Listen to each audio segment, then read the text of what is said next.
ஒரு நாகரிகம் தன் புதையல்களை அந்நிய நாடுகளிடம் இழந்துவிட்டால் அதை மீண்டும் மீட்பது சாத்தியமில்லை என்ற உலக விதியை பாரதம் உடைத்துள்ளது. கடல்சார் வல்லரசுகளான முதலாம் ராஜராஜ சோழன் மற்றும் முதலாம் ராஜேந்திர சோழன் காலத்து 11ஆம் நூற்றாண்டு செப்பு பட்டயங்கள் 300 ஆண்டுகளுக்கும் மேலாக நெதர்லாந்தில் இருந்தன.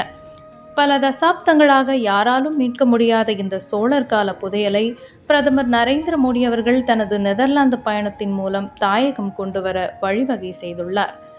2014ஆம் ஆண்டு வரை வெறும் 13 கலைப்பொருட்கள் மட்டுமே இந்தியாவிற்கு திருப்பி தரப்பட்டிருந்த நிலையில் இன்று அந்த எண்ணிக்கை 650க்கும் மேல் கடந்துள்ளது.